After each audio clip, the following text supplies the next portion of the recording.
From MTN News, this is Montana This Morning.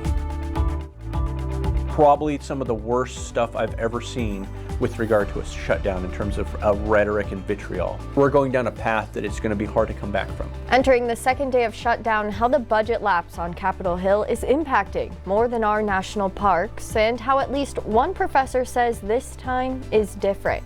Basketball courts, volleyball courts, and an indoor track area. The future of sports in Billings, a first-hand look as two facilities rise on the Magic City skyline. Goats are very hardy animals. And good at grazing for good reason. In this morning's Montana Egg Report, how a herd of Montana goats is helping out in its own way. Those stories and much more coming up in the next hour. Good morning and welcome back to Montana This Morning on this Thursday, October 2nd. I'm Hailey Monaco here with Miller Robson. Good morning, Miller. Good morning, Hailey, and good morning, everyone. Another day where it's going to be a gorgeous day today. Yes. Warmer than average, but big cool down on the way. Let's take a look how the first day of October wrapped up. We were 10 plus degrees above average with our high of 77. We may get a little warmer today. 55 for the low, so about 12 degrees above average. Was a dry start to the month. Not a lot of rain in the forecast the next few days, but boy, that could really change as we get into the weekend, especially Saturday through Sunday morning. Much of the area, better than 50% chance we could see at least half an inch of rainfall, and we could see a hefty amount of mountain snow too. We'll talk about that as we go along this morning. Pretty quiet out there right now. Roundup, you may get a little bit of rain up there in Muscle Shell. Maybe even Winnett could get an isolated shower. Very hit or miss. Most of us dry the next few days. Western, or really the mountains and the foothills, possibly some rain the next few days, but then that big push of moisture comes in for the weekend along with that cool down. Right now we're sitting at temperatures 40s and 50s. 51 right now in Miles City, 41 in Jordan. Down in Hardin we're at 46, 51 in Red Lodge. Up in White Sulphur Springs we're at 43, 54 in Columbus, and we've got 48 in Columbus, 54 in Cody, 43 in Sheridan. Here in Billings we're sitting at 52 degrees, so another milder than normal start. Humidity at 59%, winds out of the west at about 9 miles an hour. A lot of sunshine today. By lunchtime, low 70s, heading home mid to upper 70s today. And you can still see some 80s across the eastern plains and northern parts of Wyoming. We'll kind of hold on to these temperatures tomorrow, maybe a little cooler, and then the big cool down for the weekend. How chilly could it get? We'll let you know coming up. All right, looking forward to it. Thanks, Miller. Okay. And we are following breaking news from Billings Police just into Montana this morning. A 17-year-old is now in the custody of police after they say he tried to steal alcohol at gunpoint. In a release just this morning, Billings Police say this happened yesterday in the Billings Heights. Investigators say the suspect, a minor, went into a gas station on the 1000 block of Main Street, pulled a gun on an employee, then fled. Police then say the suspect went to a second gas station, this time on the 400 block of Main Street. Once there, they say he tried to steal more alcohol, and when employees tried to stop him, he flashed a gun at them. The suspect took off in a vehicle with two other individuals. Officers say they were able to identify the suspect from Billings, who was known by officers to be on GPS monitoring. They were able to find the suspect at a local park yesterday at noon and arrest them, also finding the gun in their vehicle. The suspect is now in youth services on 2 counts of robbery. It's now day 2 of the federal government shutdown, and right now Congress remains deadlocked. Thousands of federal workers are facing furloughs and possible layoffs. Late last night, President Trump posted on social media that the shutdown is an opportunity to save billions of dollars as he's starting to cancel funding to several Democrat-led states. Tina Kraus has more. Around the country, signs of the federal shutdown at government buildings and national parks. The government shutdown. Around San Francisco, tourists hoping to enjoy historical sites found only closures. My first time, so I'm a bit gutted. In the nation's capital, falling foot traffic means fewer customers for this food truck owner. Right now, I don't make nothing, only 3 customers. I have 3 customers. Capitol Hill is also quiet today, with lawmakers observing the Jewish holiday of Yom Kippur. More votes on a funding bill to reopen the government are expected Friday. Well, it ends when the Senate Democrats pick this bill up, passed by the House of Representatives, and vote for it.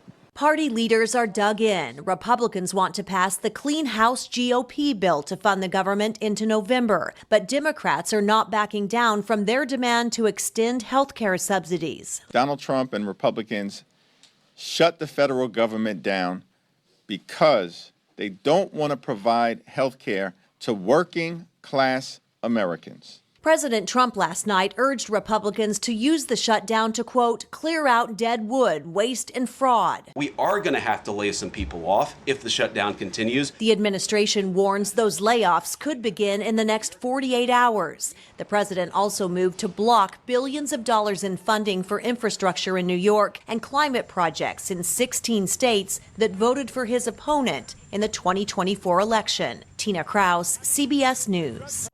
Now, as the shutdown continues, some members of Congress have called for a pause in their own paychecks until the government reopens. And an MSU Billings political science professor has lived through several shutdowns. But this morning, he warns this could be different than all the rest.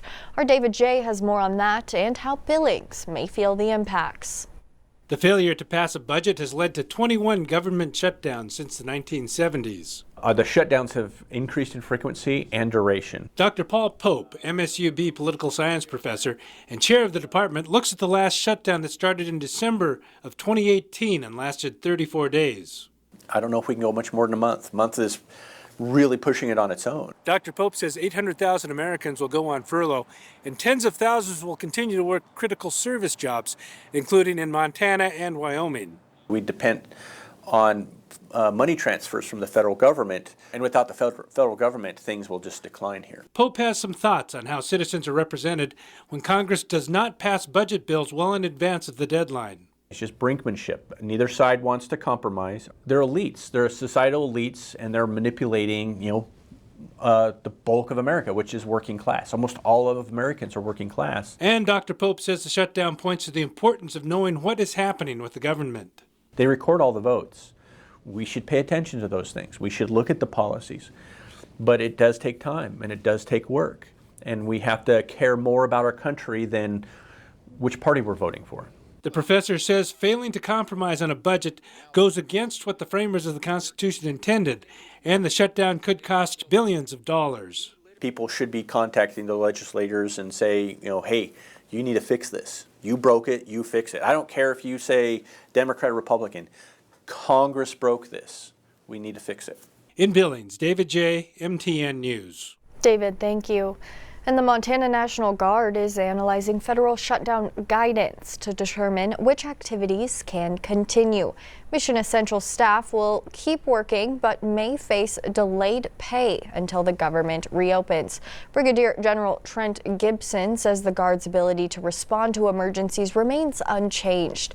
Gibson also says contingency plans are in place to ensure the Montana National Guard stays ready. The Guard will also care for all members and families of deployed service members during the shutdown. Employees can check the National Guard website for updates. And the National Park Service is furloughing nearly 2/3 of its workforce due to the shutdown, but most parks, including Yellowstone, remain open. However, visitor centers, concessions, and some bathrooms are closed. The National Parks Conservation Association estimates gateway communities near the park could lose $77 million a day. In the parks themselves, $1 million a day from lost entrance fees. They also advise if you planned a vacation to a national park, try to reschedule it for later this year. Well, this morning in continuing coverage, yet another twist in the saga with the proposal of a new state mental hospital. The day after Laurel threw its hat in the ring, a Stillwater County commissioner is making his own push for the facility in Columbus. He believes Stillwater County has the most to offer. With the very latest and why he says he's confident, here's our Hannah Pettiferi. 450 people are going to come to your town, like it or not. If they build it, they're going to come. You got to have them. And this is something that it's going to bring professional people.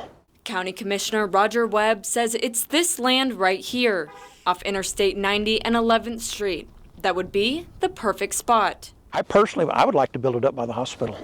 They own 15 acres up there. And I've had a quick meeting with them, and I look at no as a definite maybe. Webb says Billings Clinic Hospital in Columbus, who owns this plot of land, isn't on board at the moment, citing concerns for staffing as one reason.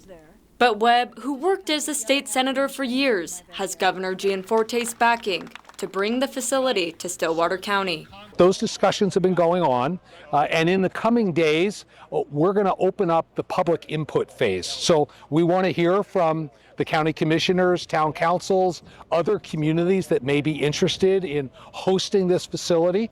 A state facility would certainly change this landscape, and a full proposal listing several parcels of land right here is already in the hands of the Board of Investments for consideration. Nearby neighbor Becky Martin says, bring it. My neighbors not be happy if I say this, but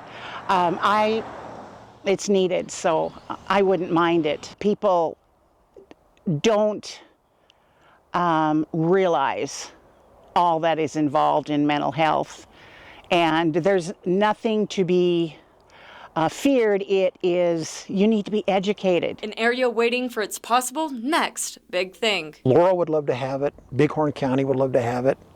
It's going to be built in this area somewhere. It's just a matter of I'd like to get ahead of the game and maybe be a little proactive as to where we would like to have it at. In Stillwater County, Hannah Pettiferry, MTN News. Hannah, thank you for the update. Now, DPHHS is producing a letter, and it's expected to be released next week. And that letter will outline specific criteria the department would need before bringing a mental health facility to any location. Well, most people don't love dealing with weeds, but goats, they're pros. MTN's Caroline Weiss has more on a helpful herd on this morning's Montana Ag Report. There's a whole herd of goats in St. Ignatius ready to get grazing. Goats are tough, and most people hate goats. And everybody has the story of the goat was on the hood of my truck or whatever. Will Powell knows goats, and he wants more people to know what he knows about them. They can be a pain in the butt, but they can also be very, very useful. Powell specializes in hoof care near the St. Ignatius ranch he grew up on. 3 years ago, his clients started chatting with him about their troubles with weeds. I'd tell them a goat would eat that stuff, get a goat and they'd clean it up. After a handful of comments in 1 week, he got an idea. I thought, shoot, I've got some ground we can put some goats on and improve the ground, and maybe I'll haul them to these shoeing clients and, do that deal. Graze some weeds down and get paid for it. That started Weed Eaters LLC. If that's what's there, that's what they're going to eat. Powell hauls his herd from Polson to Missoula and beyond, doing weed and brush clearance and fire mitigation. Usually I bring the goats and the fence and the dogs and everything. Typically we're in and out within a few days. The goats work pretty fast. With the right management, they'll only eat what you don't want. This field was all weeds. All weeds. And then we reseeded it and all weeds came up again. And I just put the goats on it and they ate the weeds out. So now we've got a lot of grass. Powell says the goats are great because they give people more ways to manage their weeds. There's all sorts of problems with pesticides and different chemicals and things that everybody's using now.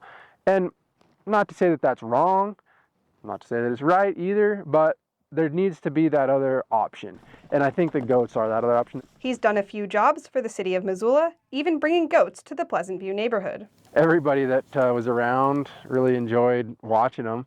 We had people that would watch them all day. Most of his jobs are at private homes. After all, they can even whack very hard to reach weeds. Like a goat can go everywhere.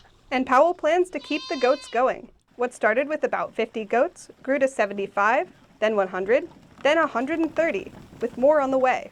He hopes more ranchers consider grazing into the game too. I don't care if you run cow-calf, if you run yearlings, if you run sheep, if you run horses. The goats can be a very beneficial aspect in your operation because they pretty much eat everything that everything else doesn't want. In St. Ignatius, Caroline Weiss, MTN News.